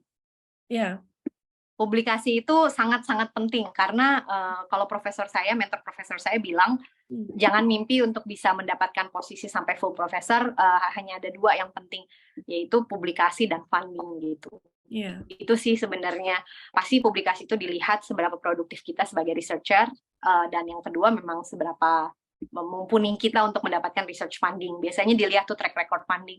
Kalau pengen jadi full professor position itu sih yang dilihat yang paling penting. Jadi kalau misalnya ya silakan Bu. Maaf Bu, silakan. Iya, jadi kalau misalnya kita kadang-kadang berpikir kalau gitu kita banyak presentasi, banyak ini. Itu kalau di akademisi di Jepang nggak dinilai gitu ya. Pokoknya either you publish or ya out gitu. Jadi mereka sangat jadi kalau di Indonesia itu kan dihitung ya, pokoknya harus begini. Ini kalau misalnya satu conference proceeding sekian, hukumnya ini berapa. Kalau di Jepang the better quality of paper you publish, terus tentunya juga jumlah dan kualitas juga dilihat ya. Lebih bagus track record kita sebagai researcher gitu. Oke. Nah teman-teman sekalian, ada yang mau bertanya lagi? mengenai bagaimana menjadi researcher yang sukses di Jepang. Oh, saya sudah diingatkan oleh panitia, time is up. Oh iya. Ya, mungkin satu pertanyaan lagi ya. Ini yang berkaitan dengan tenaga admin dan sekretaris itu difunded sama lab sendiri atau kampus ya, Bu? Oh enggak kampus. Kita harus cari uang sendiri. Jadi itu, kalau misalnya kita nggak punya itu ya kita harus bisa mencari uang funding riset gitu atau funding dari mana-mana untuk bisa afford researcher sekretaris, karena memang nggak otomatis kita dapat sekretaris itu kemampuan dari lab aja untuk bayar gitu. Jadi saya tuh termasuk kalau misalnya nggak ada sekretaris itu takut pincang ya, karena banyak banget pertama mahasiswanya, banyak banget gitu, dan banyak mahasiswa asing, jadi kita butuh support juga untuk ngurusin segala macam dokumen, administrasi supaya saya bisa fokus ke riset gitu. Jadi untuk itu ya kita hire gitu. Jadi itu penting juga, makanya balik lagi untuk bisa sukses di Jepang sebagai akademisi ya harus pintar-pintar untuk mencari funding juga gitu. Nah, funding itu bisa didapat kalau kita punya track record publikasi yang baik. Okay. Gitu kira-kira. Iya. Sangat menarik sekali ya diskusi kita, sharing-sharing kita dengan Bu Sastia hari ini. Jujur saya jadi termotivasi dan juga. Iya dong Mbak Anissa, semangat. Iya. Saya juga sekarang sedang mencari apa ya titik kuat saya. Iya, itu benar-benar kita harus mapping, banyak diskusi juga. Yang mudah-mudahan sukses ya studinya dan juga sukses karirnya di Jepang. Oke, semoga sukses untuk Bu Sasti dan semoga bisa lebih bermanfaat ilmunya, semoga bisa lebih berkontribusi untuk Indonesia juga. Dan karena waktunya sangat terbatas ya ini, maka saya akhiri sharing kita hari ini dan saya kembalikan kepada Mas Ainun. Silakan Mas Ainun. Terima kasih ya Bu Sasti. Terima kasih. Ya, sampai ketemu lagi. Oke, baik. Terima kasih Bu Sasti, terima kasih Mbak Anissa. Ada foto bareng lagi nih. Kita foto bareng dulu, boleh? Oke. Ntar saya coba share screen. Kayaknya nggak usah sertifikat ya. Kita karena waktunya juga dipakai buat bicara ini. Oh, mungkin sebelum foto bareng saya mau ucapin terima kasih dulu buat Bu Sastia ya udah meluangkan waktunya untuk mengisi acara sederhana ini. Sangat-sangat bermanfaat. Sebenarnya ini kita dari panitia ternyata 2 jam juga sanggup nih dengerin Bu Sastia ngomong. Kapan-kapan kita atur sesi ngobrol lagi ya Mas Rafiq. Kita undang lagi ya Bu ya. Siap. Saya undang juga untuk bergabung ke I4. Di situ banyak banget sesi-sesi mentoring untuk early career researcher. Jadi silakan bergabung, yang masih S3 bisa jadi ilmuwan madya dan yang sudah lulus S3 bisa jadi ilmuwan prima. Ya, sekalian pesan sponsor. Oh iya benar. Ibu ketua I4 ya Bu ya. Iya. Di situ banyak banget sesi mentoring yang khusus untuk Jepang juga. Oke, mari kita foto bersama. Oke. Sebentar saya atur dulu. Oke. Wait. Oke. 1, 2, 3. Ntar saya save dulu. Sekali lagi. 1, 2, 3. Oke, terima kasih banyak Bu Sastia. Oke, terima kasih terus banyak ke depannya. Sukses semua. Terima kasih ya, banyak. PPI. Sampai ketemu lagi. Iya, sampai ketemu. Terima kasih. Assalamualaikum. Terima kasih. Waalaikumsalam. Oke, baik. Terima kasih Bu Sastia, kemudian tadi Mbak Anissa selaku moderator sesi kedua. Sungguh sangat menarik sekali sama ini pesan sponsor sekali lagi ya. Ternyata PPI ini bisa jadi jembatan buat kita nanti berkarir di Jepang. Jadi buat teman-teman semua yang mau jadi next ketua PPI Ibaraki gitu, sekarang pendaftarannya lagi dibuka, jadi monggo kalau mau daftar. Nggak kalah lah sponsornya ya. Ini ya, Mas Ainun, selanjutnya kita masuk ke sesi 3 gitu. Ada sesi selanjutnya akan dipimpin oleh moderator kita, Pak Takdir. Pak Takdir ini PhD student dari Sulawesi Selatan yang sekarang hari ini doktoral di University of Tsukuba di Computer Science gitu. Sebagai info, Pak Takdir ini juga hobi extreme sports gitu. Jadi teman-teman buat yang mungkin di sini ada extreme sport, pengen tahu apa, bisa hubungi Pak Takdir. Oke, next ini nanti akan ada pembicara yang nggak kalah menarik, yang nanti akan dikenalkan oleh moderator kita Pak Takdir. Waktu dan tempat saya persilahkan Pak Takdir. Ya, terima kasih Mas Ainun. Oke, selamat pagi. Assalamualaikum warahmatullahi wabarakatuh. Pak Muhammad Haris. Ya. Waalaikumsalam Ya, Mas warahmatullahi Haris. wabarakatuh. Ya. Ya, Mas Zakir. Ya, jadi kita akan mulai talk show hari ini dengan sesi ketiga, di mana ini judulnya juga agak unik ini ya. Kembali ke Indonesia membangun negeri, kenapa tidak gitu ya. Ya, jadi hari ini sepertinya paket komplit ya. Ada pengusaha di Jepang, kemudian tadi ada akademisi di Jepang, sekarang industri gitu ya. Oke, jadi kita akan mengulik masalah industri ini khususnya dari Mas Haris.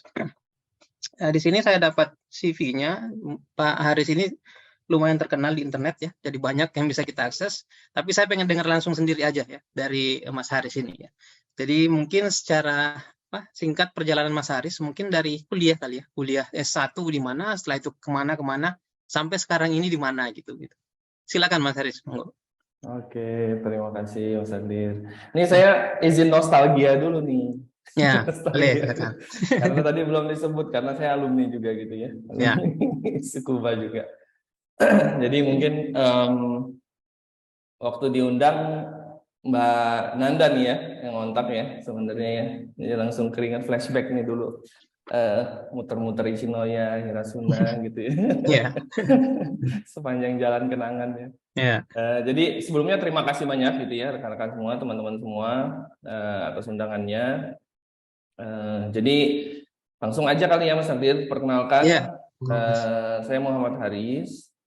Ketika di Tsukuba itu saya mengambil studi S2 dan S3 gitu. Jadi perjalanan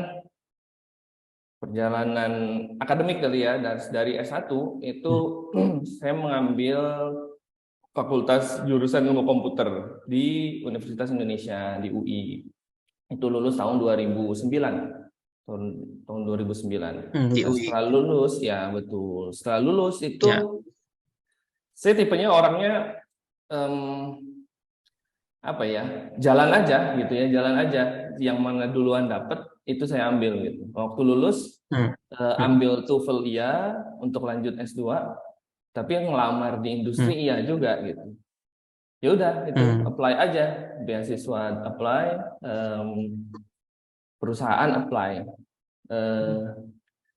Qadarullah itu dapatnya dulu perusahaan duluan gitu ya, Makanya saya sempat kerja di XL, PT XL Axiata, operator seluler ya. Itu selama 2 tahun gitu, karena beasiswanya nggak tembus-tembus ternyata selama 2 tahun gitu. Lalu terakhir ketika penghujung TOEFL udah mau expire tuh ya, itu ada beasiswa Menkominfo, di mana beasiswanya itu mensyaratkan ada pengalaman kerja 1 tahun minimal kalau nggak salah gitu. Ya udah daftar deh gitu, daftar dapat ternyata dan Tsukuba itu termasuk salah satu kampus yang direkomendasikan oleh Kominfo. Dan ternyata juga ini tadi saya menyimak dari Bu Sastia juga tadi ya.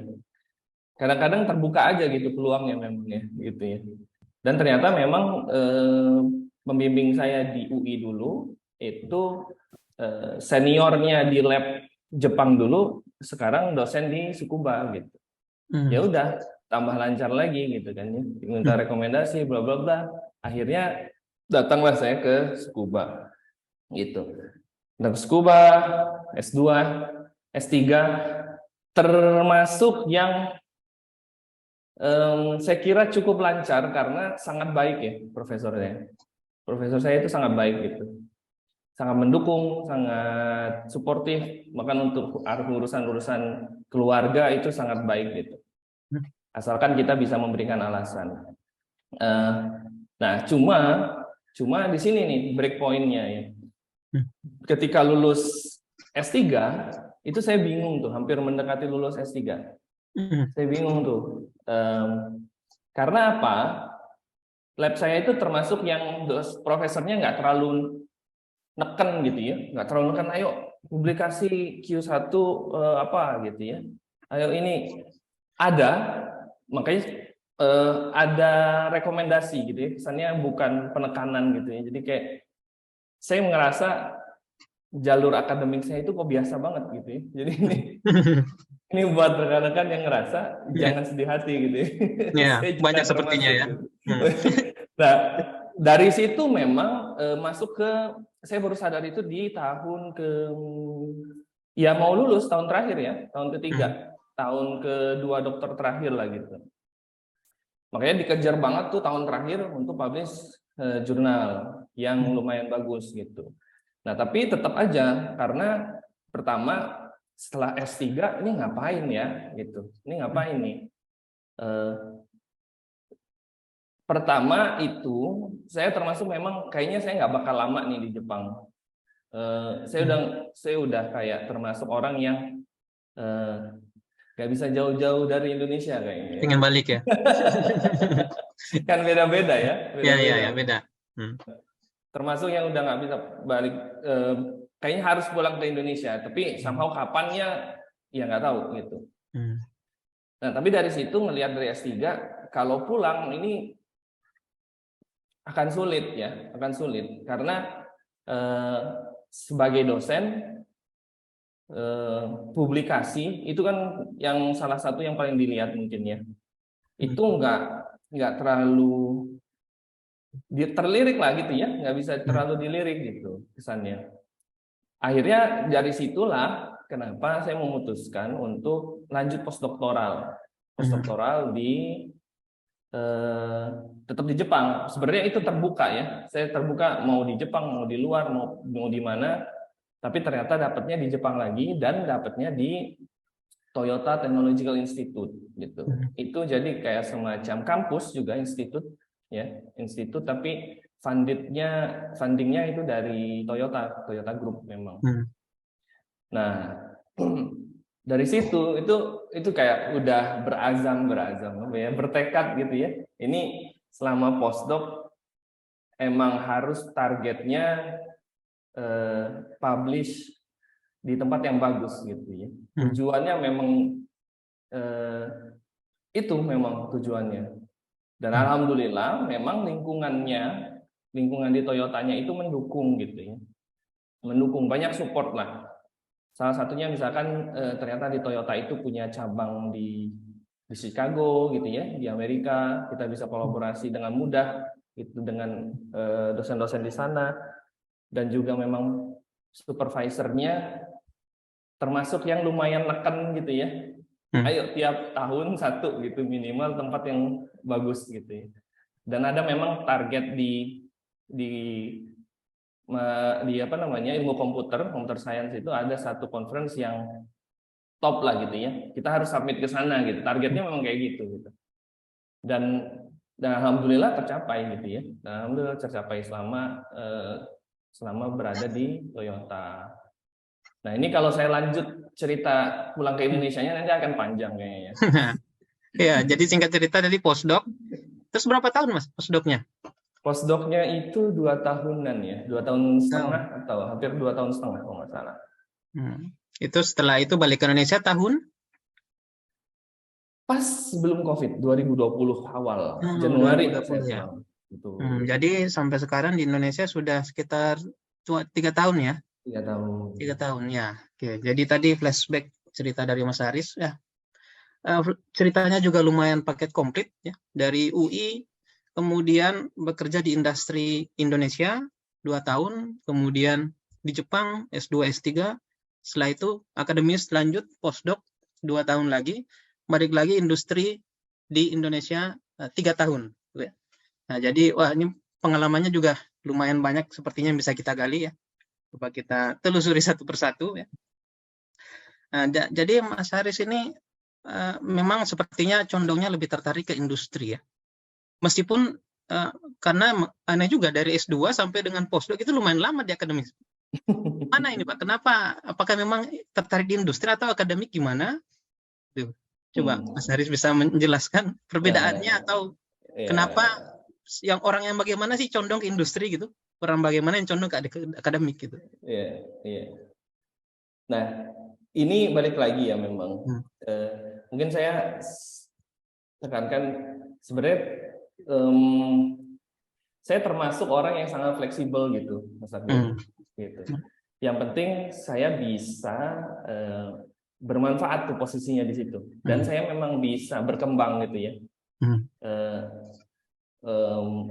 Jadi ketika pulang setelah postdoc itu, saya rencanakan memang sekitar 2-3 tahun gitu ya postdoc ya.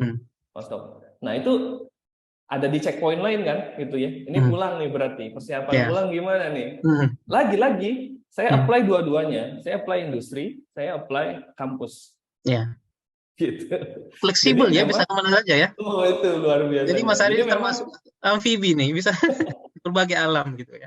Jadi gini, tapi gini setelah saya lihat, tapi sebenarnya sekarang saya pun ngajar ya, walaupun ngajarnya di swasta gitu ya, mungkin nggak terlalu yang bukan setiap hari mengajar gitu tugas utamanya.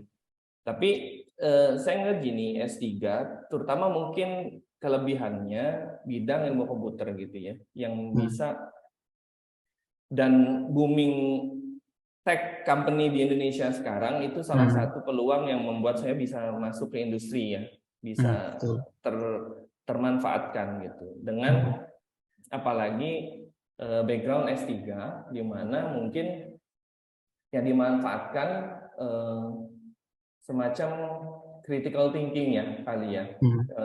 Gimana kita menganalisa sebuah masalah gitu-gitu. Karena kadang-kadang tapi yang menarik di industri itu problem oriented gitu. Yang penting masalahnya selesai gitu kan. Nggak perlu metodenya yang sophisticated gitu ya. Nggak perlu yang kayak wah pokoknya hasilnya terbaik gitu. 99,9%. Tapi kalau dengan metode yang simple bisa akurasinya 90%, why not gitu kan. Nah, itu yang adaptasi yang saya alami ketika di industri. Tapi breakpointnya kenapa industri bukan akademis, balik lagi sama seperti yang kejadian waktu saya S1 dulu gitu. Ternyata keputusan oke-nya itu duluan industri gitu ya. Jadi saya nggak neko-neko gitu. Maksudnya gini, ketika kita daftar, yang memberikan kepastian duluan opportunity yang diberikan industri, dan saya ngelihat ilmu yang didapat juga bisa terimplementasi. Bahkan dulu saya sebut merek lah, Bukalapak itu dulu bisa memberikan opsi lah gitu ya. Kalau mau bikin paper silakan gitu, nggak apa-apa gitu ya. Bahkan jadi masuknya ke ranah applied research gitu. Nah dari situ saya ngeliat bukan korporat banget ya gitu ya, kerjaannya nggak yang korporat ini apa namanya operasional korporasi bisnis ya gitu. Saya tetap bisa ngelakuin riset walaupun risetnya masuk ke ranah applied gitu ya. Tadi yang misalkan nggak butuh yang model machine learning katakanlah yang ribet-ribet gitu. Akhirnya masuk ke industri, dan saya ngerasa dua role itu, industri dan akademisi, itu at least untuk bidang ilmu komputer ya, itu sesuatu yang bisa dan harusnya gitu ya, bukan idealnya, sangat banyak benefitnya gitu, sangat banyak benefitnya kalau dosen punya experience di industri. Kenapa? Karena itu tadi, tech itu kan cepat banget ya, cepat banget. Sebenarnya yang butuh dipelajari itu problem solvingnya gitu ya, bukan lebih ke apa ya, yang kurang ya mungkin informasinya. Kalau data structure, algoritma gitu-gitu itu mungkin mahasiswa udah dapet gitu kan. Tapi ada tambahan ketika kita dapat problem A, gimana sih solvingnya gitu kan? Apakah harus persen tadi saya contohkan, apakah harus 100% akurasinya? Enggak juga sebenarnya gitu. Jadi itu tadi benefitnya sangat besar sebenarnya, dan korelasinya saya ngerasa tetap ada gitu ya. Jadi sampai sekarang masih stay nih di industri. Iya, ya. Jadi menarik tadi ya. Apapun peluang yang terbuka diambil dan nanti bisa menyesuaikan gitu ya. Ya, tapi tadi yang perlu kita catat bersama, dimanapun tempatnya, dimanapun alamnya, yang penting bisa memberikan manfaat bagi orang lain, itu bisa dijalani. Gitu ya. Nah, jadi itu tadi quote dari Mas Haris. Oke, jadi sekarang sudah nyaman di industri, sudah lama bergelut di industri.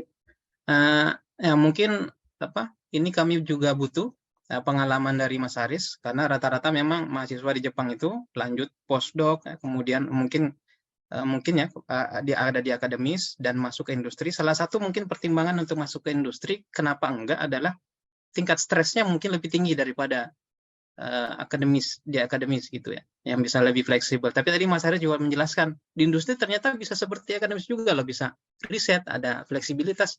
Nah, itu mungkin bisa dijelaskan Mas, di industri itu tingkat stresnya gimana kira-kira? Nah, ini menarik sih.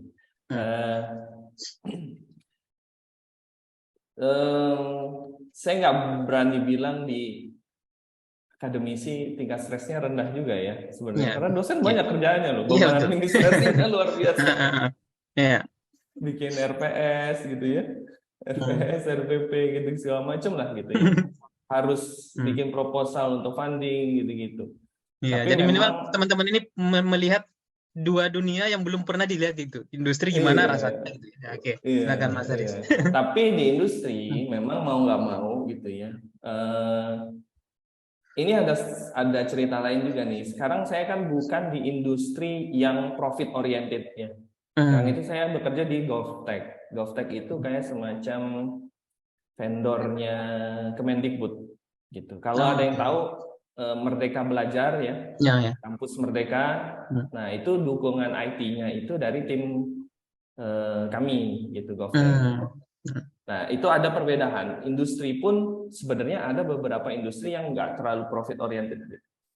Yang pertama mungkin kalau yang profit oriented, mau nggak mau gitu ya, industri profit oriented tujuannya apa ya? Cuan juga gitu, ujung-ujungnya. Gimana caranya hasil riset kita itu bisa generate angka gitu ya. Tentu ada apa ya, pressure-nya ada di situ, mau nggak mau pasti gitu. Tapi kan kita nggak kerja sendirian gitu. Kita nggak kerja sendirian. Ide itu kita kerja sebagai tim, sebisa mungkin itu masing-masing cari role di mana bisa berkontribusi gitu sebenarnya, semaksimal mungkin gitu. Dari sisi saya mungkin posisinya ketika ada di profit oriented company itu, gimana caranya AI gitu ya secara umum itu bisa maximize atau bisa mengotomasi sesuatu gitu ya, meminimalkan effort manual dan mengoptimize ya sebuah sistem yang sudah berjalan katakanlah gitu ya. Dari situ sedikit banyak akan terbentuk namanya apa ya, impact lah ya gitu ya, impact, dan bisa kita evaluasi ujung-ujungnya memang ada kuantifikasi dari effort yang kita lakukan, kira-kira generate berapa nih. Di situ prioritisasinya akan ke arah situ memang gitu ya. Worth it nggak ya kita ngerjain riset ini gitu. Impact-nya akan kemana nih? Impact-nya akan ke A ini bisa ada impact kemana nih? Apakah ke profitability, atau bisa menambah customer, atau bisa meningkatkan rate konversi transaksi customer gitu kata-kata ya. Memang ke arah situ. Sangat berbeda dengan akademisi, mungkin agak sedikit bebas definisi problem yang kita mau tackle gitu ya. Asalkan jelas gitu. Kalau paper kan mungkin kita bisa banyak angle diangkat gitu aplikasinya, karena memang bukan di ranah akademisi untuk melakukan solving real problems-nya, lebih ke risetnya.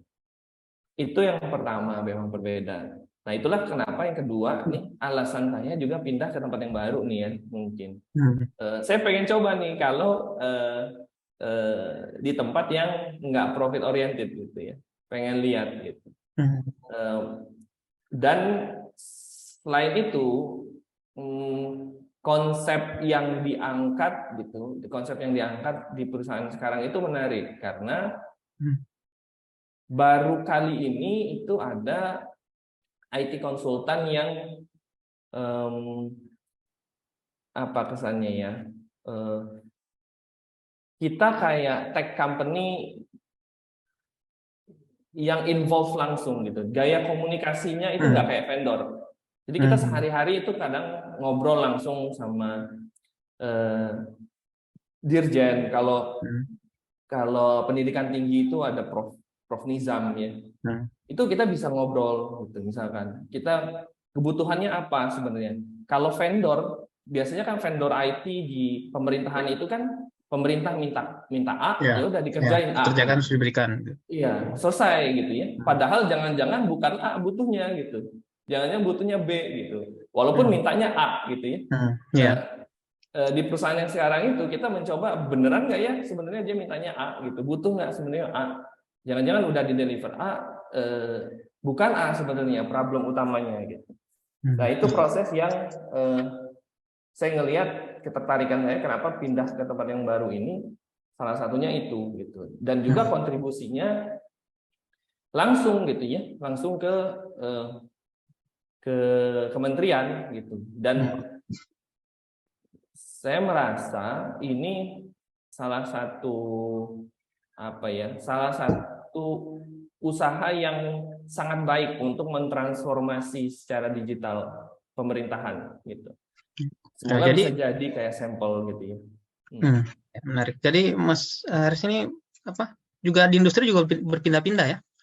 Nah, kalau kita tadi lihat Mas Haris, ada industri baru nih yang bisnis modelnya menarik, pindah gitu ya.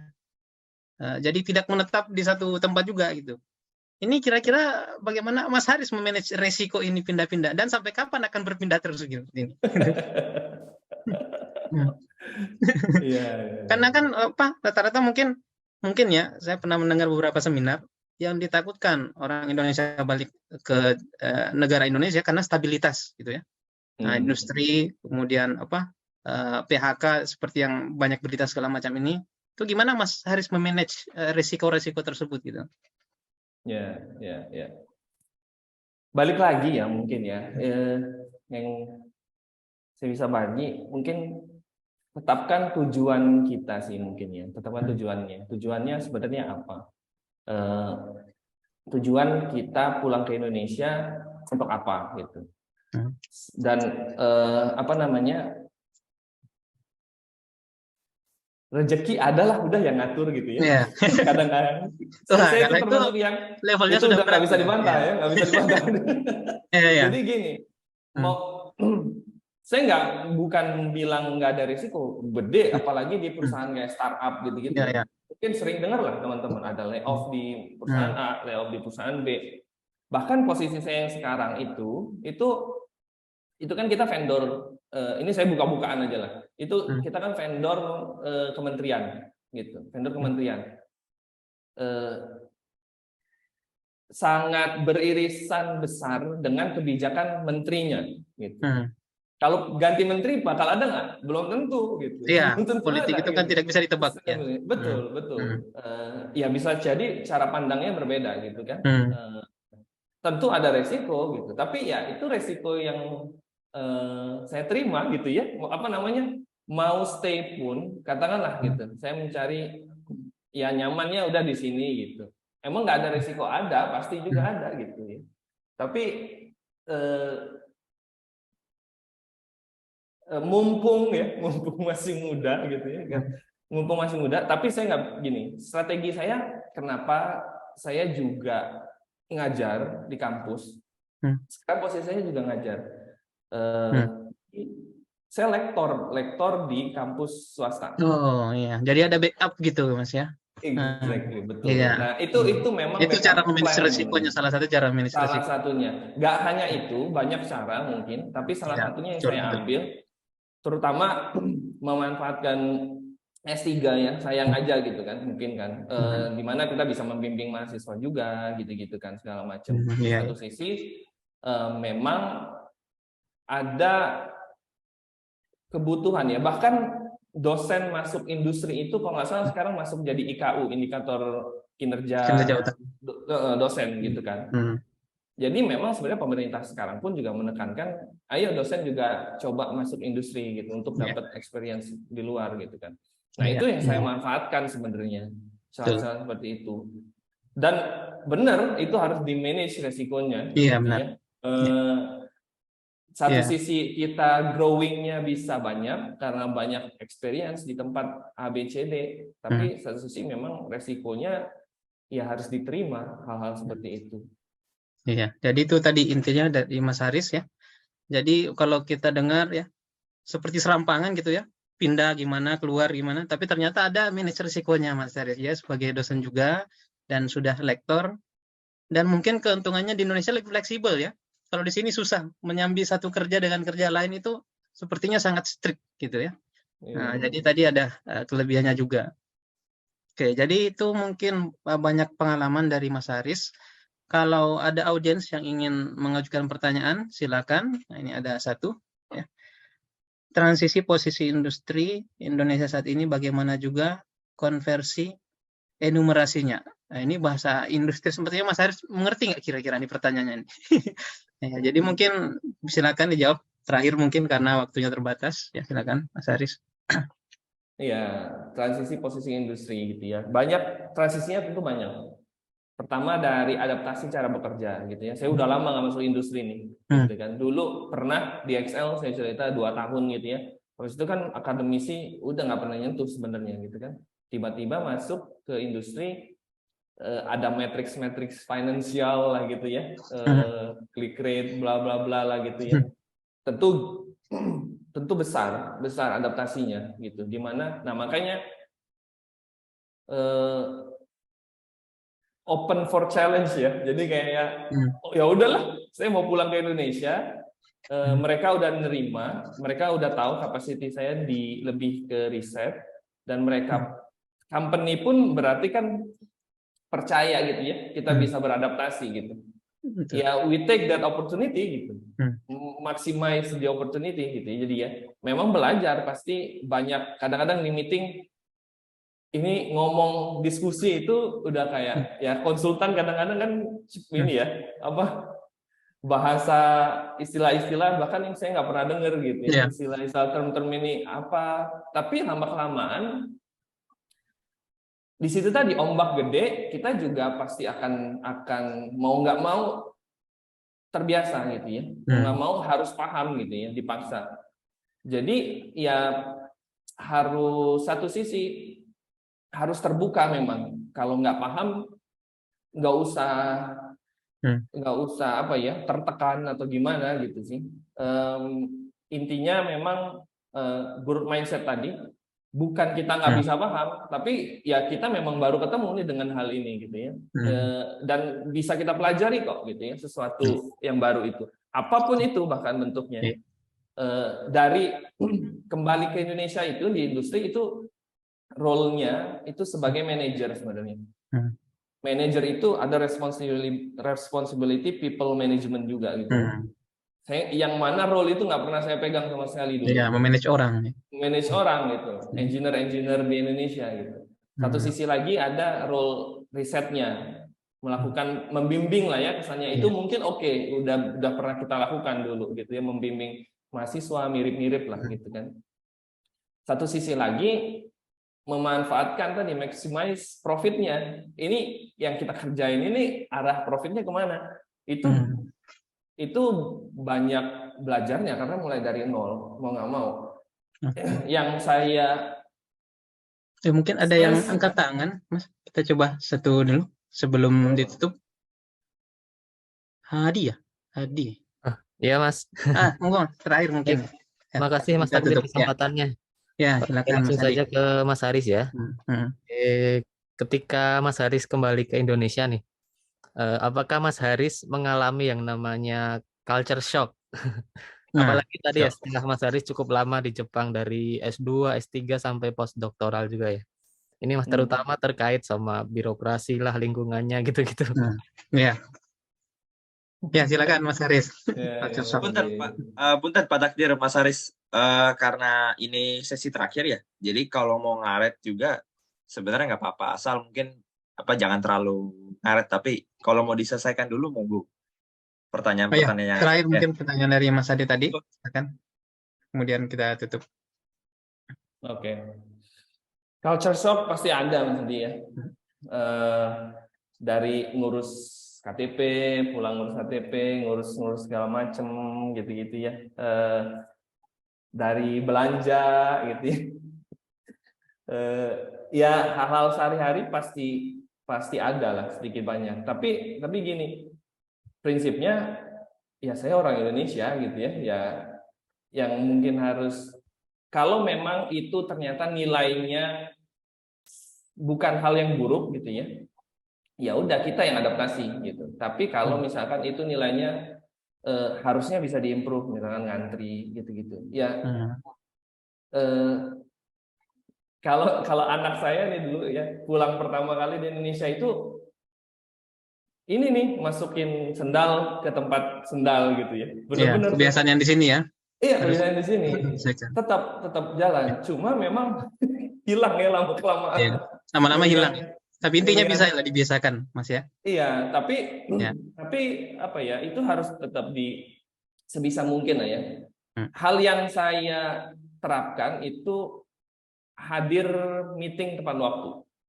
Nah, kelihatan banget yang saya bukan ini, tapi memang lulusan Jepang rata-rata hadirnya tepat waktu. Oke, Mas. Di perusahaan pun di industri, walaupun meetingnya online gitu ya, tepat waktu semua tuh kalau yang lulusan Jepang biasanya. Kalau yang selain itu, bahkan lulusan luar negeri, tapi bukan lulusan Jepang, itu biasanya ada ngaretnya 5 menit, ya 7 menit, gitu. 7 menit setelah baru datang. Iya. Itu kelihatan. Oke, Mas.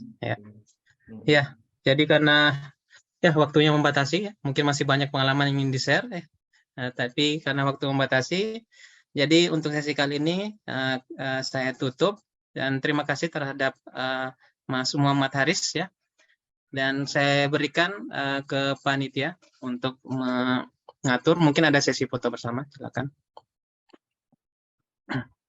Oke, baik, terima kasih Pak Takdir, terima kasih Mas Haris selaku pembicara hari ini.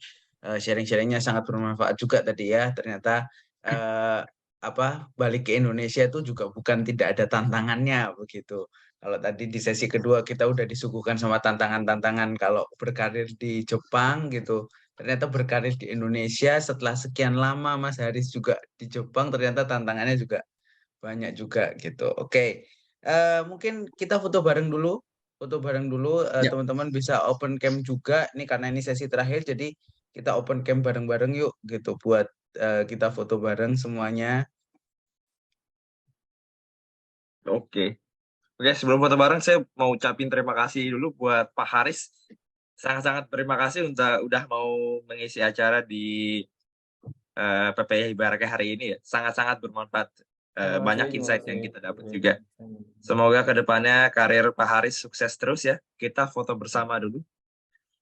Sebentar, saya setting dulu. Oke, 1, 2, 3. Sebentar, saya save dulu. Sekali lagi. 1, 2, 3. Ya. Terima kasih Pak Haris. Semoga lancar terus ke depannya, sehat-sehat terus. Semoga kita bisa ketemu di lain kesempatan Pak Haris. Terima kasih Mas Haris. Terima kasih banyak Pak Haris. Oke, baik, dengan selesainya tadi sesi 3, mungkin selesai juga rangkaian acara kita hari ini. Tapi sebelum selesai mungkin ada 5 menit dari teman-teman panitia mau menyampaikan sesuatu lewat divisi bantuan dan informasi. Monggo, silakan. Oke, terima kasih MC. Kedengeran ya suara saya? Ya, Assalamualaikum warahmatullahi wabarakatuh. Selamat siang. Luar biasa sekali tadi kita udah mendengarkan kisah inspiratif dari 3 pemateri kita. Di sini saya mungkin nggak berlama-lama, mau jelasin sedikit, berbagi